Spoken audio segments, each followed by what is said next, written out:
So you do have a podcast called The Magic Mindset, which is Hmm. all about us, like nourishing ourselves, like everything, mindset. I don't even know how to describe it. If you want to describe it, I it's like can't, everything. Yeah. honestly, you're hitting on a struggle that I have because I mean, we're both in the same space, like Instagram. You should niche down, you should find your audience. And I saw you just roll your eyes for those who are listening.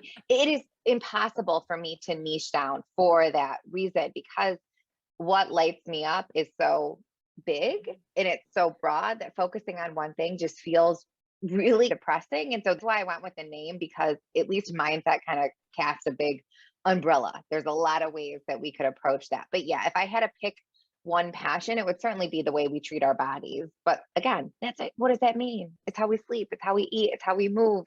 It is so big. And yeah, I appreciate you saying, I don't know how to describe it because I don't either. That's what I love about it is it's just everything. And you'll start talking about a subject, but then We it go a leads, lot of yeah, ways. yeah, it just leads to everything that's involved, like in that subject that leads up to it. It's just, I love it. So, why did you decide to start your podcast?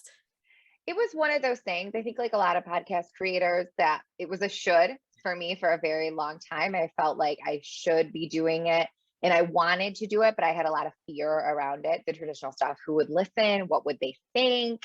How am I going to do that? What is the production going to look like? I am not somebody who does well with technology. That's the story I tell myself, basically. And so I allowed that to be an excuse. And so it was one of those things that really, it was on my to-do list for at least a year. I had ordered the Yeti microphone for 8 months before I even took it out of the box. And finally got the push through a friend of mine and just realized I have to do this, if anything, for myself, because I'm always talking to myself on that podcast. I think it is a very cathartic tool, to kind of move through whatever I need to express at that moment. And with the hopes of, I know not every woman is going to come to my gym. I know not every woman is going to invest in my coaching services, and that's okay. But I still feel like my voice can help them. And so I like that I can just put things out there that hopefully help women reframe how they treat their body, how they're showing up in the world,